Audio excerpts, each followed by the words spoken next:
Hello everyone, আশা করি সকলে ভালো আছো। তোমাদের সকলকে স্বাগত জানাচ্ছি অ্যাস্ট্যাটিক এডুকেশনে।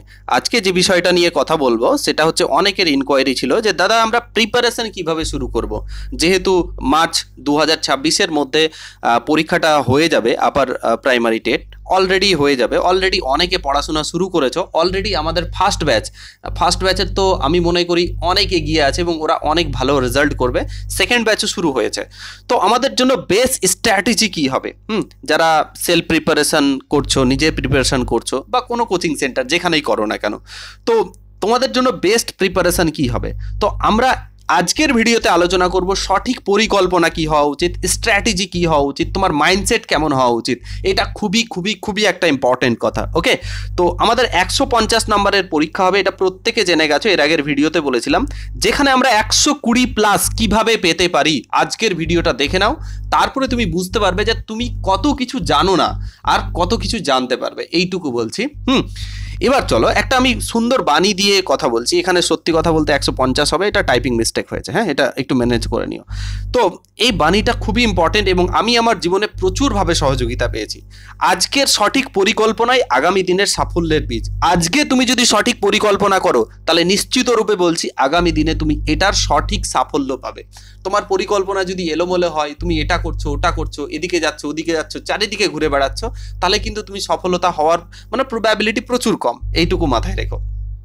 তো সঠিক প্ল্যানিং আমাদের দরকার।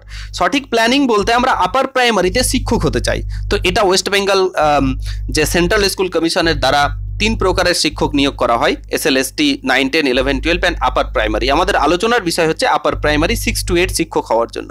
এর যোগ্যতা কি লাগে আমি অলরেডি অনেকবার বলেছি, বাট আমাকে এটা বলতে বাধ্য হচ্ছে কারণ বারবার স্টুডেন্টরা জিজ্ঞেস করে, কনফিউজ হয়।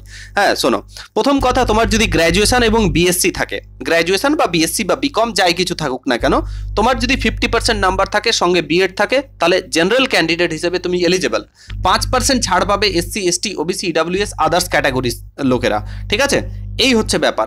কারো যদি গ্র্যাজুয়েশনে বা মাস্টার ডিগ্রিতে, গ্র্যাজুয়েশনে 50% না থাকে, তার যদি মাস্টার ডিগ্রিতে থাকে, তাহলে এনসিটির নর্মস অনুযায়ী, হ্যাঁ, কারণ গেজেটে বলা আছে যে এনসিটিকেই ফলো করবে, national council for teachers education, তারাও কিন্তু সুযোগ পাবেন। সেকেন্ড কথা হচ্ছে আপার প্রাইমারির ক্ষেত্রে আরও একটা যোগ্যতা আছে। যারা ডিএলএড করেছেন, স্পেশাল ডিএলএড বা ডিএলএড বা যাই কিছু না হোক, তাদের যদি গ্র্যাজুয়েশন থাকে তারাও কিন্তু এলিজেবল হবেন। লাস্ট রিক্রুটমেন্ট অনুযায়ী কিন্তু সেখানে যারা ডিএলএড করেছেন তাদের পার্সেন্টেজের কথা কিন্তু ছিল না। তোমার যাই পার্সেন্টেজ হোক না কেন, ডিএলএড করলেই হবে। এটা ছিল আমাদের যোগ্যতা। এই যোগ্যতা থাকলে অবশ্যই তুমি এই এক্সামে কোয়ালিফাই করতে পারবে। এবার এখানে একটা কথা বলতে চাইছি, তুমি যদি selection for the post of assistant teacher upper primary লেভেলের জন্য তুমি যদি শিক্ষক হতে চাও, তোমাকে যেটা মাস্ট বি দরকার, 100% যেটা দরকার, সেটা টেট পাস করতে হবে। এবং টেটের ওয়েটেজ এর আগে 5 নাম্বার ছিল, এবার আছে 40 নাম্বার। মানে মারাত্মক ব্যাপার। টেটটা এতটা গুরুত্ব বেড়ে গেছে এবং এটা বাড়াই উচিত ছিল। এটা তোমাদের জন্য সুবিধা। ঠিক আছে, আদারওয়াইজ এখানে কি কি সিলেকশন প্রসেস হবে, এর আগের দিন একটা ভিডিও করেছি যেখানে আমি আলোচনা করেছি। যারা দেখোনি এই ভিডিওটা দেখে নেব। ঠিক আছে, তো প্রশ্ন হচ্ছে যে আমরা কিভাবে পড়বো দাদা, কিভাবে পড়লে আমরা সঠিকভাবে এখানে সাকসেস হতে পারবো, 120 পাবো। সেই জন্য বলছি, পরিকল্পনা ছাড়া যে কোনো জিনিস তো সেটা তোমার স্বপ্নই থেকে যায়। তুমি যদি সঠিক পরিকল্পনা করো তাহলেই সেটা বাস্তব হয়। দেখলাম ড্রিমস কাম ট্রু, বলি না শব্দটা, স্বপ্নও সত্যি হয়। তার জন্য সঠিক পরিকল্পনা দরকার। আজকের পরিকল্পনায় তোমাকে আগামী দিনের সাফল্য দেবে। তো বেসিক্যালি আপার প্রাইমারি টেটে পাস করার জন্য বা যে কোনো এক্সামে পাস করার জন্য 4টা থিংস খুব ইম্পর্টেন্ট, যেটা থিংস ইউজ করে আমি অনেক এক্সামেও কোয়ালিফাই করেছি, আমার বাস্তব অভিজ্ঞতা থেকে বলছি। তো 4 থিংস রুল, এই 4 থিংস রুলটা কি কি জিনিস আছে? ফার্স্ট থিং, যে এক্সামটার জন্য তুমি প্রিপারেশন করছো তার মোস্ট ইম্পর্টেন্ট হচ্ছে সিলেবাসকে অ্যানালিসিস করা। সিলেবাসটা দেখা, যে সিলেবাস কি রয়েছে। যেহেতু এনসিটিকে ফলো করবে, এনসিটির সিলেবাস নিতে হবে পেপার 2 এর। ওটা আমি এর পরের ভিডিওতে, তোমরা যদি চাও যে সিলেবাসকে স্যার অ্যানালিসিস করুন চ্যাপ্টার ওয়াইজ এবং কোথা থেকে কত নাম্বার আসবে, তাহলে আমরা কিন্তু প্রত্যেকটা অ্যানালিসিস করে একটা ভিডিওতে জানিয়ে দেবো। ওকে, তাহলে সিলেবাসকে অ্যানালিসিস করা। সিলেবাস যার ঠিক নেই, সিলেবাস যে সঠিক পড়বে না, সে যতই ভালো পড়াশোনায় হোক না কেন, পৃথিবীর বেস্ট শিক্ষকের সঙ্গেই পড়ুক না কেন, পৃথিবীর বেস্ট ইউটিউব চ্যানেল বা কোচিং সেন্টারের সঙ্গে পড়ুক না কেন, তার কিন্তু রেজাল্ট হবে না, এটা মাথায় রেখো।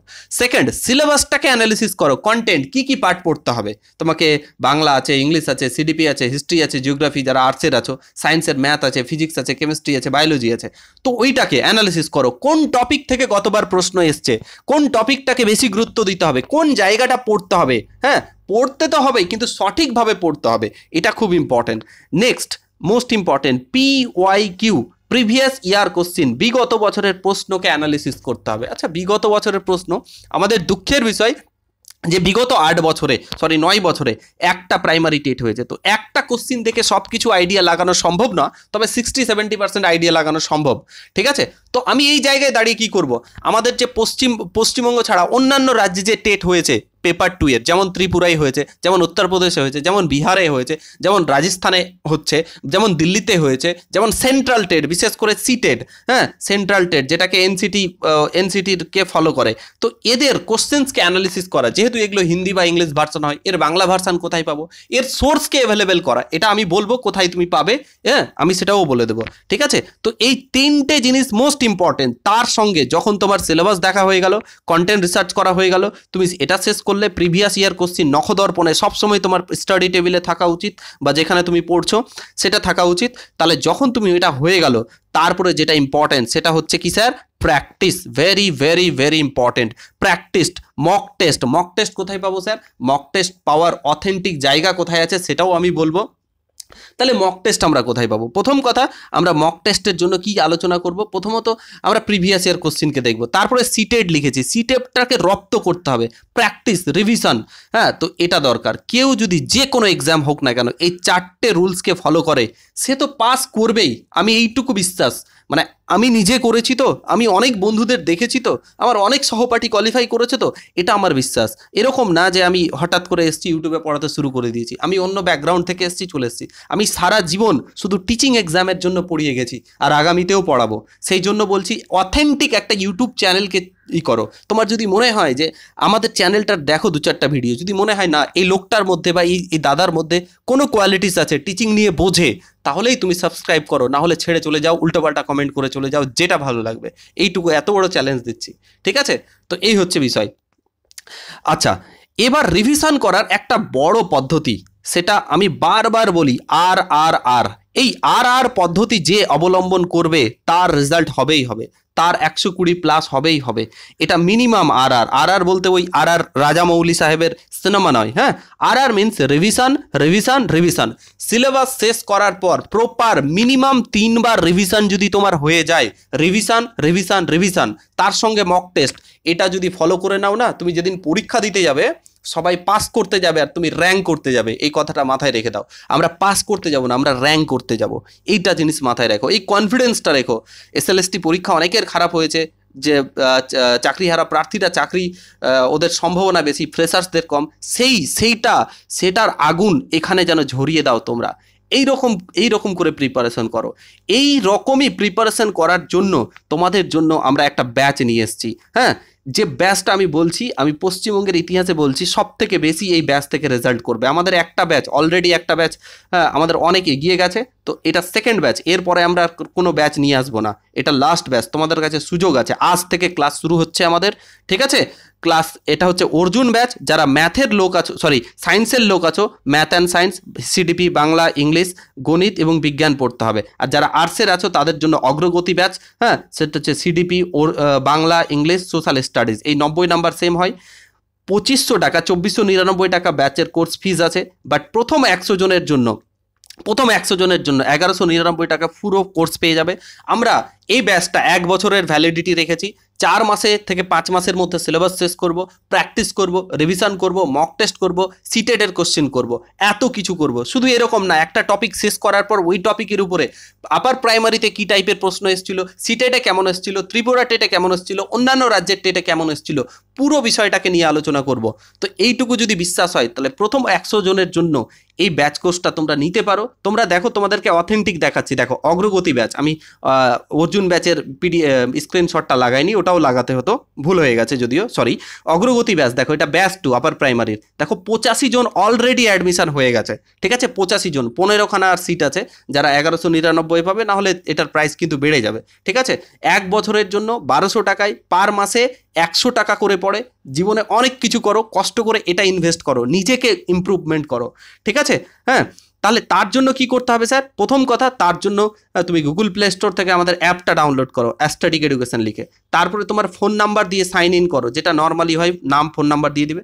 তারপরে তোমার যদি আর্টস থাকে, অর্থাৎ বাংলা, ইংলিশ, হিস্ট্রি, জিওগ্রাফি যাই কিছু থাকে, তাহলে অগ্রগতি ব্যাচ যুক্ত হয়ে যাও। আর যদি সায়েন্স থাকে, ফিজিক্স, কেমিস্ট্রি, বায়োলজি ইত্যাদি ইত্যাদি, তাহলে তুমি অর্জুন ব্যাচে যুক্ত হয়ে যাও, ভর্তি হয়ে যাও। আর আমাদের এটা হচ্ছে অফিসিয়াল নাম্বার, যে কোনো সাহায্যের জন্য তোমাদের কাছে আমার রিকোয়েস্ট থাকছে, তোমরা এত ভালোবাসা দিচ্ছ, ফোন করো না, কারণ এত ফোন আসছে আমরা রিসিভ করতে পারছি না। তোমরা হোয়াটসঅ্যাপ করো, একটু টাইম লাগবে, ধৈর্য ধরো, আমরা কিন্তু রিপ্লাই দেবো, ঠিক আছে? এই হচ্ছে বিষয়। আর তোমাদের সিলেবাসটা তো এর আগের ভিডিওতে বলেছি, তবু একবার বলে দিই, যারা সোশ্যাল স্টাডিজের আসো তাদের কিন্তু CDP 30 number, Bangla pedagogy 30 number, English pedagogy 30 number, এবং সমাজ বিজ্ঞান, হিস্ট্রি, জিওগ্রাফি, পরিবেশ এবং কিছু পলিটির প্রশ্ন দিয়ে 150 নাম্বারের পরীক্ষা হবে। এবং ম্যাথ অ্যান্ড সায়েন্সে এই 30 number same, Bangla, CDP, English 30 নাম্বারের পরীক্ষা হবে, গণিত 30টা থাকবে, আর তার সঙ্গে সায়েন্স অর্থাৎ জীবন বিজ্ঞান, ভৌত বিজ্ঞান, হ্যাঁ 30টা থাকবে। এরপরে আমরা আর এটা পাস করার জন্য 90 মার্কস পেতে হবে, বাট তোমাকে বলছি 90 নয়, 120 প্লাস পেতে হবে। 120 প্লাস যদি তুমি পেতে চাও তাহলে এই ব্যাচে যুক্ত হও, নাহলে যুক্ত হয়েও না ভাই, তুমি যেখানে পারছো সেখানে পড়ে নাও, ঠিক আছে? আমরা চাই না ওইরকম ইনসিরিয়াস স্টুডেন্ট, আমরা সিরিয়াস স্টুডেন্ট চাই, ঠিক আছে? 82তে ক্যাটাগরিতে পাস, বাট এগুলো দেখে লাভ নাই। তোমার টার্গেট 120 প্লাস 130, ঠিক আছে? এবং এটা পাওয়া যায়, গতবার পেয়েছে, হ্যাঁ, এই জন্য বলছি। ওকে, তো এই হচ্ছে আমাদের পুরো পরিকল্পনা। এই পরিকল্পনা এইভাবেই তোমরা পড়াশোনা শুরু করো। তোমাদের যদি মনে হয়, তোমরা নিজেরাও শুরু করো, তোমাদের যদি মনে হয় যে না, দাদার কাছে পড়ে আমাদের আরও ইমপ্রুভমেন্ট হতে পারে, তাহলে অবশ্যই আমাদের অ্যাপটাকে ডাউনলোড করো। আমাদের অ্যাপে গিয়ে তুমি অ্যাটলিস্ট ফ্রিতে সিলেবাস দেওয়া আছে, প্রিভিয়াস ইয়ার কোশ্চিন দেওয়া আছে, সেটাকে দেখো। আর যদি আমাদের কাছে কোনো ইনকোয়ারি চাও, তাহলে হোয়াটসঅ্যাপ প্লিজ এই নাম্বারে অ্যাস্টাডিক এডুকেশন মোবাইলে সেভ করে নাও, এই নাম্বারে হোয়াটসঅ্যাপ করে নিও, আমরা যথাসময়ে রিপ্লাই দেওয়ার চেষ্টা করব। Thank you for watching this video. পরবর্তী ক্লাসে আবার দেখা হচ্ছে।